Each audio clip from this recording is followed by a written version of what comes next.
ማቸው ጋር ብቻ ነው የሚለያዩት። ማታ ይመጣል አላለም።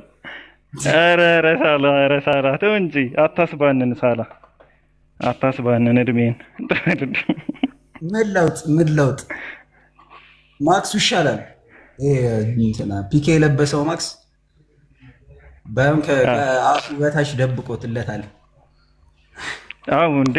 በነገራችን ላይ ማለት በጣም ብዙ ነገር ነው የሚሸፍን ታውቃለህ። ማንም ሰው ያቀኛል ብዬ አላስብም መንገድ ላይ። አረ ምንም አያስታውቅም፣ ወላሂ ምንም አታስታውቅም። አዎ ጺም ይኑረኝ አይኑረኝ ሁሉ አያውቁም። እኔ አሁን እሱን ደበቀብኝ ታውቃለህ። ዝም ብዬ ነው የምታማው ጺም የለውም እየተባልኩ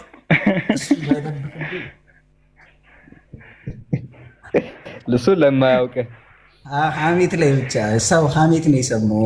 እውነታውን ሊደርሰው ይገባል። እስኪ ይሻል ፖድካስቷ ላይ ከአገጭ በላይ እንትን ማክስ ፈልጉልኝና የአገጭ የሚያሳይ ችግር የለውም። አገጭ በደንብ የሚያጎላ ማስክ ይመጣልሃል። እንግዲህ ዛሬ ሁላችሁም ታውቃላችሁ ትልቅ ያው የምንጠብቀው እንግዲህ ዲቤት አለ 2 ሰዓት ተኩል አይ ቲንክ ሁላችሁም ለካዚው ነው ስናውጣ እንዴ ይሰማችኋል እንዴ ሀቢቢ ኤርፎን እንትን ይሻላል። እንደዚህ አይደለም ከቀደሙ አይሻልም። እስቲ አድርገው እስኪ አንዴ ልዩነቱን እንያው። አንዴ አድርገው። እሺ ይሄም አሪፍ ነው ግን አዎ ኧረ አሪፍ እኮ እንዴ! ተጨናነኩ እኮ ጆሮዬን እንደዚህ እንትን። እሺ ቆይ አድርገውና እንያው ሓደ ጊዜ ጽና። እሺ አዑዙ ቢላሂ ሚነ ሸይጣን ረጂም። እሺ የትኛው ይሻላል? ይሄ ይሻላል። በቃ እስቲ አውራ። እያወራው ነው። በቃ አሪፍ ነው ይሄኛው አሪፍ ነው። የሆነ እንትን ቤዙ አሪፍ ነው መሰለኝ። ከቀድሞ የሆነ ባክግራውንድ ይሸፍናል ይሄኛው። አዎ ኤችዲ ነገር ምናምን እንደዛ አይነት ማይክ ስለሆነ አረ ፀጉሩን ይሸፍናል ሰውዬ።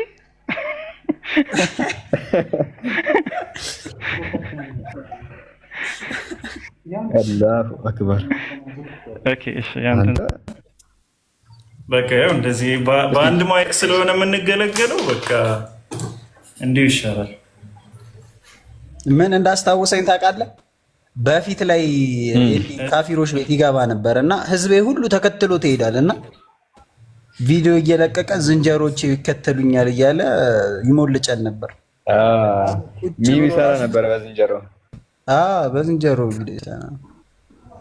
አሁን ደቅ ብሎ ይመጣል። አንድ እግር ጫማ የሚያመሳስላቸው ነገርም አለ። አንተ የሰው ልጅ ከእንትን ነው የመጣው የሚለው ሳይንስ ትንሽ በጃቢር ነው።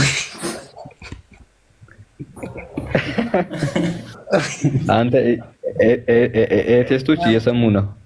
ኦኬ ይስማ እንዴ ትንሽ ማስረጃ አድርገው ጃቢር እድሜው ደግሞ በዛሬ ሽማግሌ ዝም አንበሳን አትንካ፣ ይሄ ይበላሃል። እሺ አሁን ምን የሆነ ርዕስ እስኪ ከዝንጀሮ ጋር የሚገናኝ ርዕስ ምረጡና ትምህርት ብትሰጡን። መርሃባ ምን ትላለህ? Greetings, His Imperial Majesty Haile Selassie. This is Rastaman. Vibration is positive. I'm a Rasta monkey. Wagwan, my brother, my sister. Wagwan. ሽምግልናዬን እንዲህ ካልሆነ እንግዲህ መደበቅ አልችልም። ስማ እዛ ውስጥ ማይክ ክተት በደንብ ጎላ ብሎ እንዲሰማ ድምጽ። የኔ አይሰማም በደንብ ድምጽ እኮ አይሰማም። ለዛ እኮ ነው የምልሽ ብሩ። እሺ ቆይ ያንተ እንትን ነው በቃ ማይክ እንትን ልበል ማለት ነው እንጠቀም። እስቲ ለሱ ውስጥ አይ ሌላ ማይክ ስላለ ዝንጀሮ እንዲህ ሰጥኖ ከሰው ጋር በሚግባባበት ዘመን እናንተ መግባባት አቃታችሁ እርስ በርስ። ያሳዝናል። ጊፍት ውስጥ ሙዝ የለም እንደ አንተ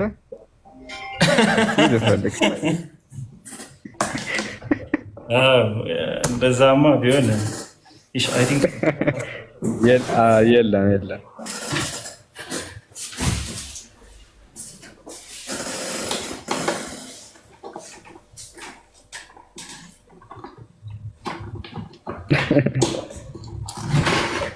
ኦኬ ጋይስ 400 ሰዎች ማታ 3 ሰዓት 2 ሰዓት ተኩል ላይ እንዳትቀሩ እሺ።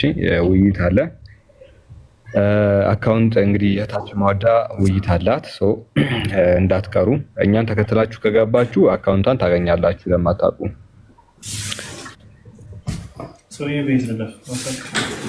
ከውስጥ ነው። ኦኬ አይ ቲንክ አሁን በማይክ ሲሆን ተሻለ ይሆናል ብዬ አስባለሁ። ቻርጅ ትፈልጋለህ? እፈልጋለሁ ግን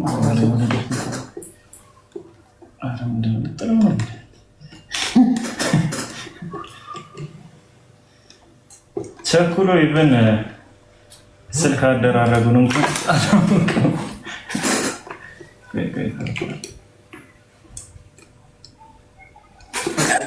የመሰለኝ እየተሳቀቁ ካሜራው ሲንቀሳቀስ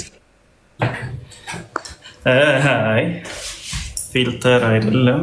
አይ ቲንክ ዛሬ ባዮሎጂ ነው የምንማረው። አፕሊኬሽኑ ጋር ከሆነ ይሄኛው ማይክ አብሮ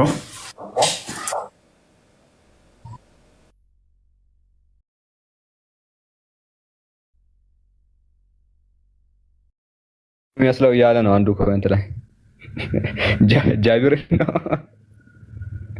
ወይ እዛ ጋር ያለው አሻንጉሊት ነው። ማንን ወደ ጃል ያልከው አንተ? አላህ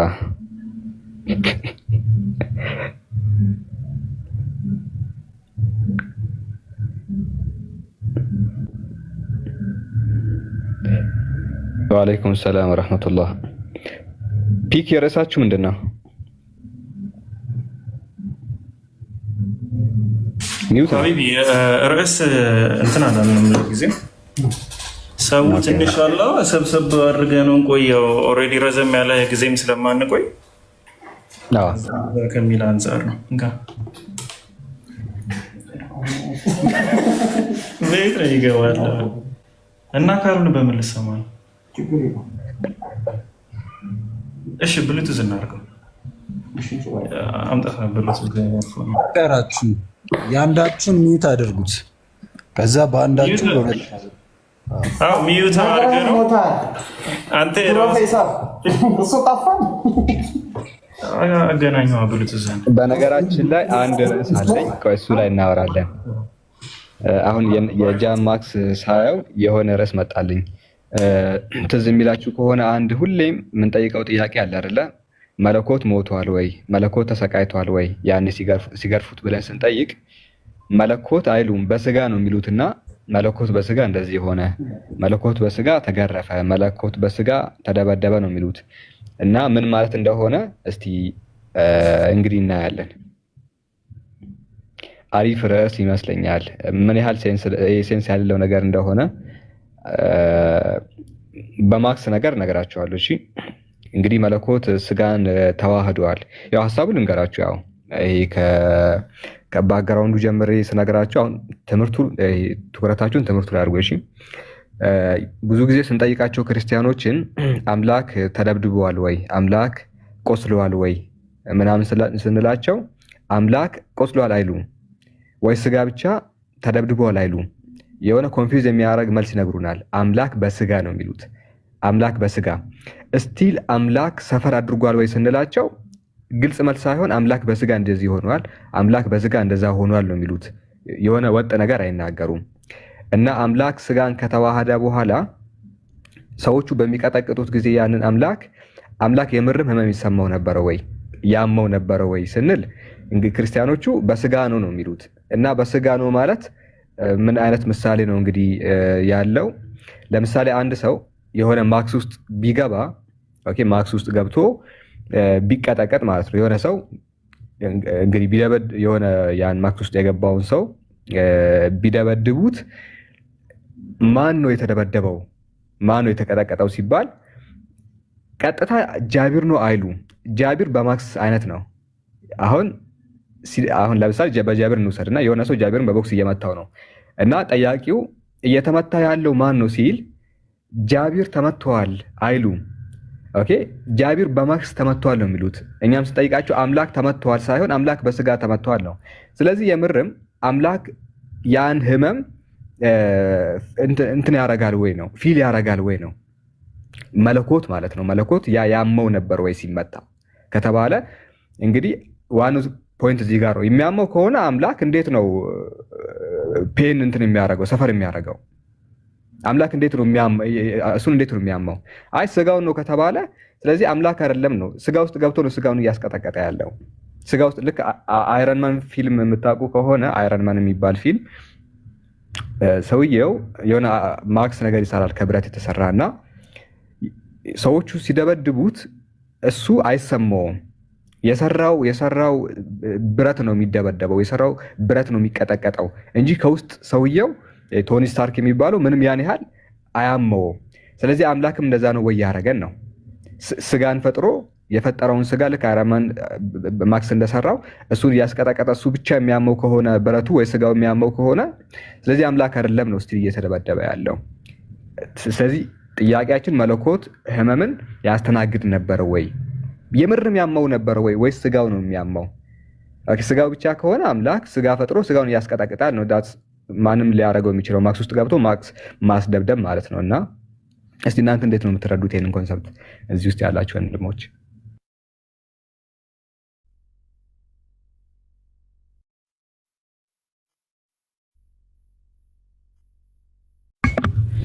አዎ ሳላ ጀዛከላህ። ይሰማል ድምጼ በደንብ ነው ወይስ የሆነ ሌላ ነገር ነው? ኦኬ ስለዚህ ማለት ነው። መርሃባ። እሺ ያው እንዳልከው ነው። በማስክ ምናምን እንደዚህ ምሳሌ ሰጠው። በጣም በቃ እንዳልካልከው የተለየ ምንም ነገር የለውም። የሆነን ውሃ ብርጭቆ ውስጥ አስገባ ነው። ከዛ ብርጭቆ ተሰበረ፣ ውሃው መልሶ ወጣ። ውሃው ገባ ወጣ፣ ምን ሆነ? ምንም አልሆነም። የሆነ ብርጭቆ የተሰራው ነበረ፣ ብርጭቆ ነው የተሰበረው። በኋላ ላይም ተሰብሮ የሚቀረውን ብርጭቆ ነው፣ ከተገጣጠመን ብርጭቆ ነው። ውሃው ግን አይጎዳም። ልክ እንደዛ ማለት ነው። ይሄ አምላክ ሰው ሆነ የሚለው እሳቤ አምላክ በስጋ ውስጥ ተገለጠ ወይም ደግሞ ስጋን ተዋሃደ። ያ ስጋ ተደበደበ ምናምን፣ ልክ እንደ ውሃው ማለት ነው። ብርጭቆ እንደሚሰበረው ተደበደበ ምናምን፣ መጨረሻ ላይ ምን ሆነ? ያ ብርጭቆ ተሰብሮ ቀረ፣ ያ ስጋ ሞተ ነው። መለኮት ምን ሆነ? ምንም አልሆነም መለኮት። ልክ እንደዚሁ ማለት ነው። እና አክቹዋሊ ምንም ይሄ ዋጋ ከፈለልን ምናምንም የሚያስብል ነገር ነው ብዬም አላምንም እንደኔ ፐርሰናሊ። እስኪ በዚህ ዙሪያ ክርስቲያኖችም ለየት ያለ ነገር ካላችሁ ወይ አዎ በደንብ መለኮት ፊል አድርጎታል ካላችሁ መለኮት የምር ህመም ይሰማዋል ወይ የሚለውን ነገርም አብራችሁ ታስረዱናላችሁ ማለት ነው። እስሚዞ ምናምን ምናምን እስሚዞ ምን ትላለህ? እኔ እዚህ ጋር ምንድነው ሰለሳለ ሁለቱም ጥያቄዎች ሁለቱም ይሄ ምንድነው አምላክ መሸከም የማይችለውን አይነት ጥያቄ ነው የሚሆንብህ። ሁለቱም የሆነ ገደል ውስጥ የሚከተህ የለ። ከሁለቱም አንድ ከመለስክ ገደል ውስጥ ትገባለህ። ለምሳሌ አይ አምላክ ምንም ፊሊንግ አይሰማውም የሞተልን የተደበደበው ወይም የሞተው ስጋ ብቻ ነው ብለህ ስጋ ካደረግከው እንግዲህ ሊሞትልህ የመጣ የተባለው አምላክ ሆኖ ሳለ ስጋ ለአንተ መስዋዕት ከከፈለ ኦልሬዲ አምላክ መምጣት አይጠበቅበትም ነበር። ያ ስጋውን ብቻ አንድ ስጋ አዘጋጅቶ ለዛ ስጋ መስዋዕት አድርጎ አንተን ማዳን ይችል ነበር፣ በዛ ስጋ ማለት። ምክንያቱም አምላክ ጋር ምንም ተያያዥነት ከሌለው አምላክ ለዛ ነገር በዛ ካልታመመ ከዛ ምክንያቱም ሊሞትልህ ሊያድንህ መጣ ብሎ ያሉት አምላክ እስከሆነ ድረስ አይ አምላክ ሳይሆን የሞተው ስጋ ነው ካሉ ኦልሬዲ አምላክ መምጣት አልነበረበትም። አይ አይደለም መምጣት እንትን ያለው አምላክ ነው፣ በቃ መጥቶ የተጎዳው አምላክ ነው ሲባል ደግሞ አምላክ አንደኛ ይታያል የሚል ጥያቄ ይመጣባቸው። አምላክ ተደበደበ፣ አምላክ ተሰቃየ፣ አምላክ ሞተ የሚል ጥያቄዎቹ ስለሚመጣ ሁለቱም ጥያቄ የሆነ ውስጥ ይከታቸዋል። ያህን ላለምትን ውጥንቅጡ ስላለመግባት የሚመልሱት መልስ አምላክ በስጋ የሚል ነው። ግን ወጣም ወረደ ጥያቄው አሁንም አይቀርላቸውም። ያ አምላክ ሊያድን የመጣው አምላክ መጥቶ ለምሳሌ ተከሳሽ እኔ እንግዲህ ጃቢርን በጥፊ ብዬው እጄ ብከሰስ ሐቂቃ ብከሰስ ፍርድ ቤት እየሄድኩ ተከሳሽ ሁኜ እየሄድኩ ያለሁት እኔ ሁኜ ሳለ ግን እኔ ሳልከሰስ ፒኬ ገብቶ በእኔ ፋንታ መከሰስ ምን የሚሉት ነው? ሊያድነኝ የመጣው ወይም ደግሞ ልከሰስ የሄድኩት እኔ ሁኜ ሳለ ፒኬ ገብቶ ተከሰሰ ማለት ይሄ ምንም ሴንስ የሚሰጥ ነገር አለ። ሊያድነኝ የመጣው አምላክ እስከሆነ ድረስ አምላክ ነው ለዛ ነገር መስዋዕት ሊከፍል የሚገባው እንጂ ሰው አይደለም፣ የሰው ስጋ አይደለም። ምክንያቱም የሰው ስጋ ከንቱ ፍጥረት ነው ሲጀምር። ባለፈውም እየጠየቅኩት የነበረ ነገር ነው። የእንስሳ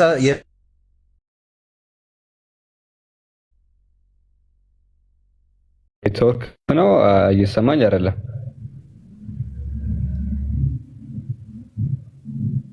ስሚዞ ከኔ ነው አሉ ከስሚዝ ነው ሰው ስጋና እየተሰማ አይደለም፣ አይሰማም። ኦኬ የሱ ነው።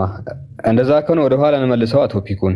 ይሄ የኢየሱስ ክርስቶስ መደብደብ ይሄ መለኮት ነው ወይ ፊል የሚያደርገው ህመሙን ወይስ ስጋው ብቻ ነው ፊል የሚያደርገው? መለኮት የምርም ፊል የሚያደርግ ከሆነ መለኮት ሲመታ ይታመማል ወይ የሚል ነው። ግን ወደ ኋላ መልሰን አስፈላጊነቱ ላይ ራሱ ብናወራ ይሄ ስቅለት የመጣበት ምክንያት እንዲሁ ደግሞ የሰው ልጆች ወደዚህ መጣታቸው ከንቱ እያወራ ነው። እሺ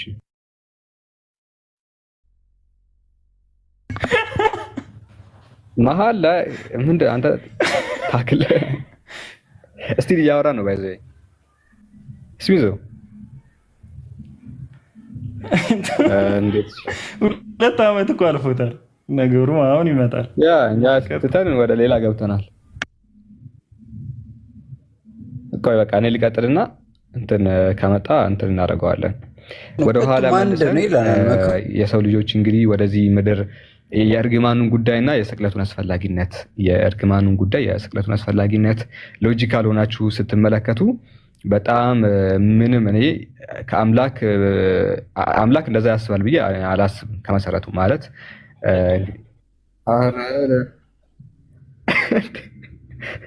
እስቢዞ አሰርዶ አድሚን አይደለሁም ባይዘ እዚህ ቤት ኦኬ። አዲስ ነው ለካ ሲከፈት ስልጣን ስጠኝ አለሁኛ። አረ ምን ላይ ነው እስሚዞ? ስልክ ገብቶብኝ ምንም እኮ አልሰማንም። ታውቃለህ? ምንም አይደለም። እንትን ላይ ነው ያቆምኩት፣ መክበብ ላይ ነው ያቆምኩት። መክበብ ጠቅሳል ጭራሽ መክበብ ብዬ አልጠቀስኩም። ተኮበናል እኮ የሆነ መክበብ ነው ትላታ።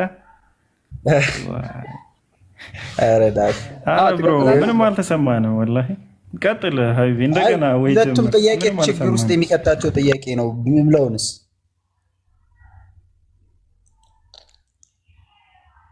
አምላክ ነው የሞተው ወይስ አምላክ ነው በስጋ ነው የሞተው የሚለውን ለጥሎ ላለመናገር ሁለቱም ችግር ውስጥ የሚከት ከመሆኑ አኳያ የሚመልሱት አንዱን ማለት ሁለቱንም አንድ ላይ ጨፍለቅ አድርጎ መመለስ ለማድረግ ነው የሚሞክሩት። ምክንያቱም አምላክ መስዋዕት ሊከፍል ኦኬ በጥፊ ምናምንማ ብዬ እኮ ሰምታችሁኛል እንዴ?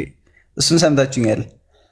ስለዚህ ምንድነው መሰላችሁ ሁለቱም የሰው ስጋ በራሱ ከንቱ ነው። የሰው ስጋ መስዋዕት ሆኖ ዓለምን ኃጢአት ሊያሰረይ አይችልም። እንደዚህ ስትላቸው አንዳንዶቹ ምን ይላሉ? አይ ንጹህ የሆነ ኃጢአት የሌለበት ንጹህ የሆነ ሰው ያስፈልግ ነበር ይላሉ። እንስሳ መች ኃጢአት አለበት? እንስሳ ኃጢአት አለበት? ኃጢአት ይሰራል? እንስሳ ኃጢአት የለበትም። በዛ ላይም ደግሞ ሰዎች ለኃጢአት መስዋዕት አድርገው ያቀርቡ ነበር እንደነሱ አባባል፣ ወይም አይሁዳኖች ለኃጢአት መስዋዕት አድርገው የእርግብን እንስሳትን መስዋዕት አድርገው ያቀርቡ ነበር። ነገር ግን እነዛ መስዋዕቶች ለዓለም ኃጢአት ቤዛ መሆን አይችሉም ነበር ነው። እንግዲህ ምንድን ነው ለየት የሚያደርገው? ማለት የእንስሳ ስጋ ለዓለም የማይሆንበት የሰው ስጋ ደግሞ ለዓለም የሚሆንበት ምክንያት ምንድን ነው? እንደ መጽሐፍ ቅዱስ ከሆነ ሁለቱም እኩል ናቸው። ልክ አንዱ እንደሚሞተው ሌላኛውም ይመታል። ሁለቱም ደግሞ ከንቱ ፍጥረቶች ናቸው፣ ከንቱ ናቸው ይላል።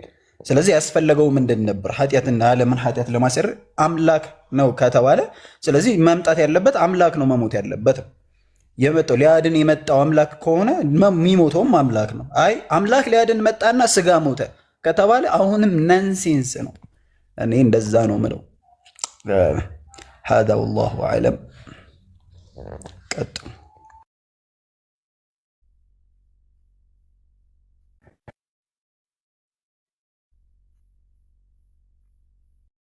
አይ እኔ ደግሞ ሲቋረጥብህ ወደኋላ መለስኩት ቶፒኩን እና በሰዎች መሀል አልገባም። ይቅርታ። እሺ እና ወዴት መለስኩት?